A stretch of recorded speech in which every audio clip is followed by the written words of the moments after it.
Yeah, yeah. It took my breath away. The country, the entire country, and even people from overseas responded, how can we help this boy? And now we have to turn around and tell them, once again, America, we've been suckered.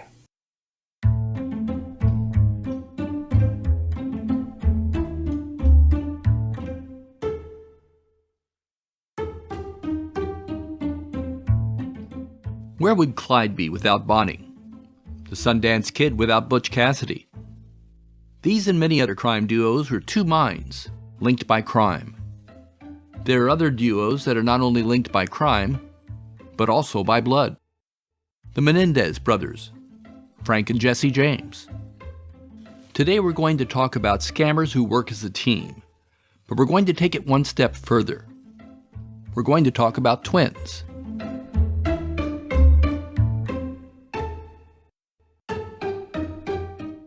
Now, I'm not going to insult you by falling back on the old trope of, oh, which one did it? They look identical. You're not listening to this for cliches. We'll be talking about born scammers who cooked up plans that involved them both or individually on their own. They were grifters from the day they were born.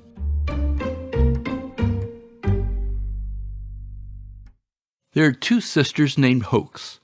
That's H-O-A-K-S, not H-O-A-X. Bertie and Becky. More accurately, Bertie Joe and Becky Joe. They were born in Hoopstown, Illinois on April 21, 1970. Their first official run-in with the legal system was recorded in 1993, and a busy year that was. The Chicago Tribune reported that in Bennington, Vermont, Bertie claimed to be Timothy Burke, a 12-year-old Arkansas boy whose parents deserted him while vacationing. This is when Bertie began a long career pretending to be a boy. Bennington police began to sort through the allegations and charged Bertie with filing a false police report, for which she received a sentence of 23 days. There were similar reports coming in from Maine to upstate New York, to West Virginia, Texas, and Montana. In South Dakota, she got 9 months in jail for receiving $728 in cash and benefits from a youth home. There were only a few times when Bertie spoke to reporters, but on one occasion, she was asked why she was pretending to be a boy. Well, think about it. Which is safer?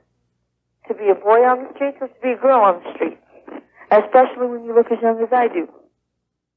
Bertie reportedly has a child or children, but there's no clear record of it.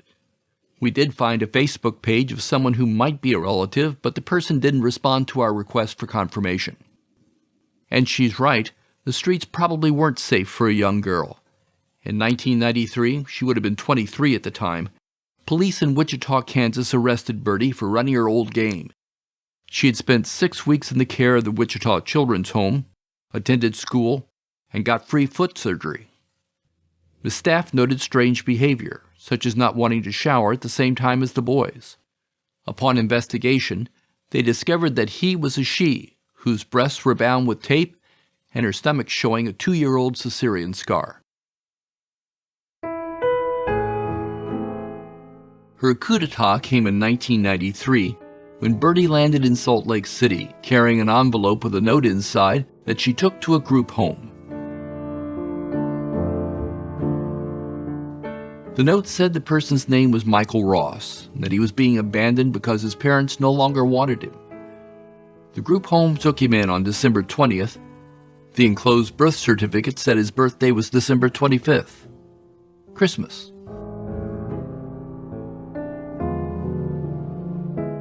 As you would imagine, the press went crazy.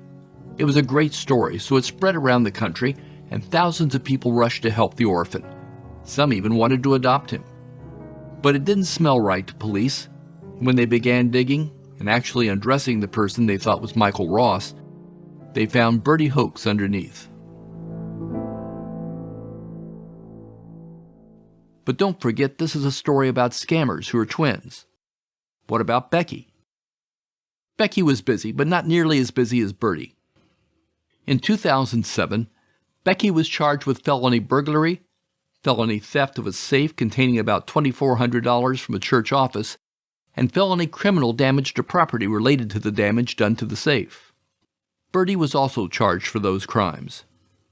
Oklahoma prison records show Becky has convictions going back to 2021 for grand larceny, writing bad checks, and receiving stolen property.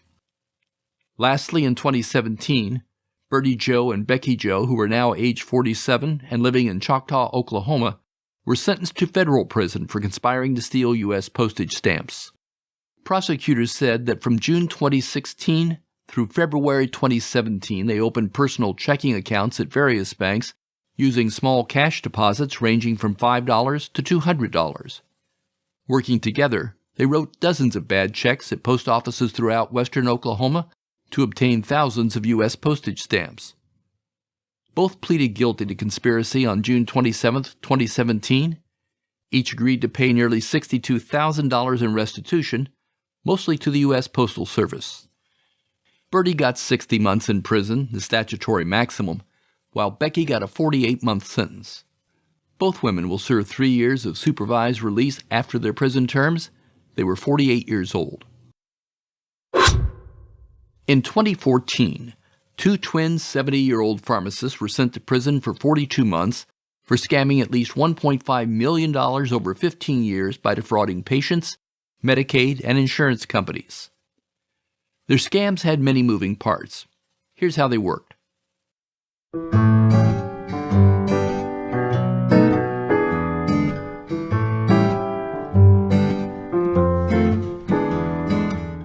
Sometimes drugstores don't have enough of a drug to fill a prescription, so they fill what they can. A system called TradeQuick records the underfilled prescriptions. Each letter in TradeQuick corresponded to a number, T for 1 through K for 0.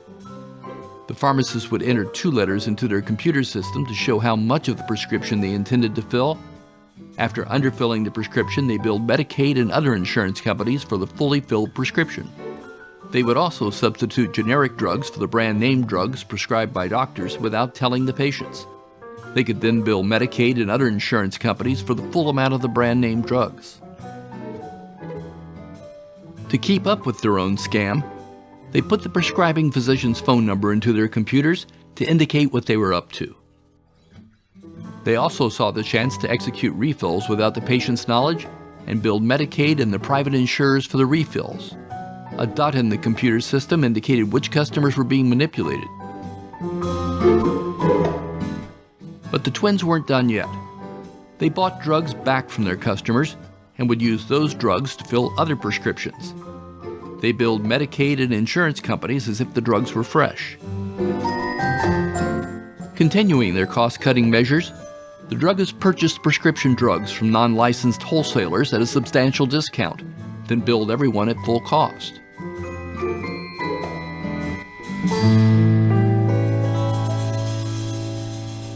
The Department of Justice said the guys got away with about $1.4 million through these scams, so remember that the next time you make fun of old folks who fumble with computers. When it came to programming, these guys could code. Now it's time for Jordan and Simon Gann, handsome twins who seduced others while stealing their riches. Simon practiced his trade in casinos, while Jordan was a real estate kind of guy. We begin with Simon in Bal Harbour, Florida. Police say Simon Gann told his latest victim that he had a form of autism that enabled him to count cards and beat the house at blackjack.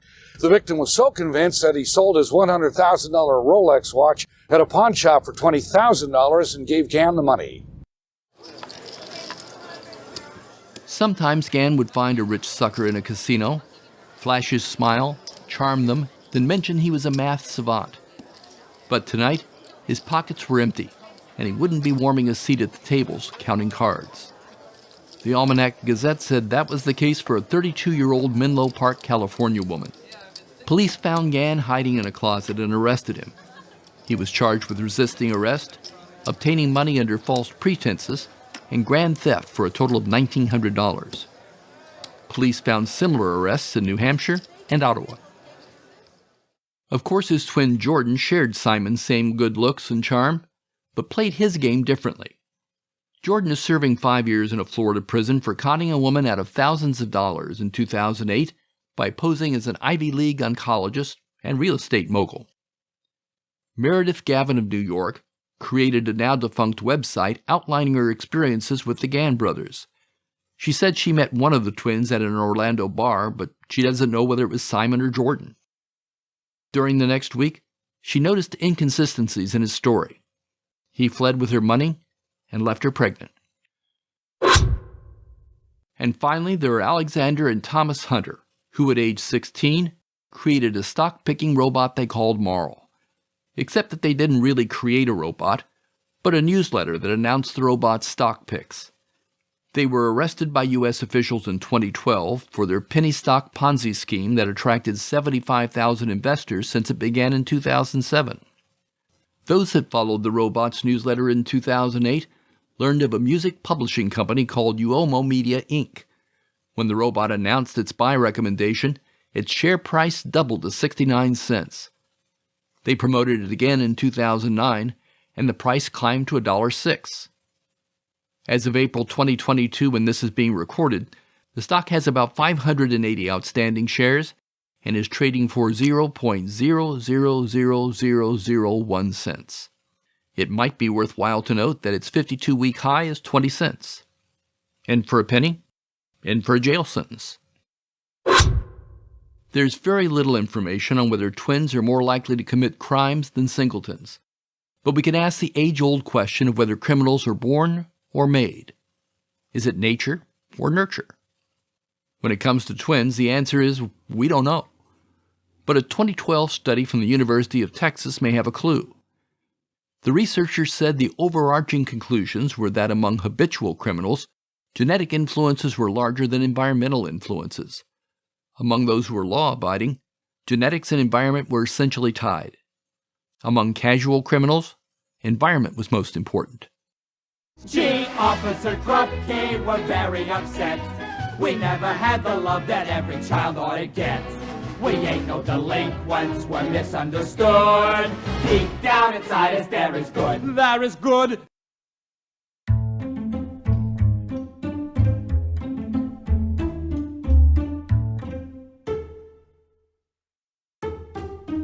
A successful con seduces a sucker into a world where their dreams can come true. Power and great riches are within their grasp. This magic casts a spell that leads its audience to hand over all their money to scammers who vanish before the sucker realizes it was all an illusion. If you enjoy the podcast, please help us out by telling your friends and encouraging them to listen.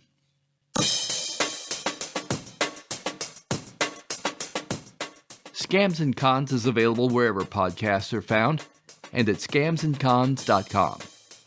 You can also follow us on Facebook and Instagram. Just search for Scams and Cons. Lastly, if you could head over to Spotify and leave us a 5-star rating, it'd be really appreciated. Spotify listeners are more than half our audience, so it makes a difference. We'll be back in 2 weeks. Thanks for listening.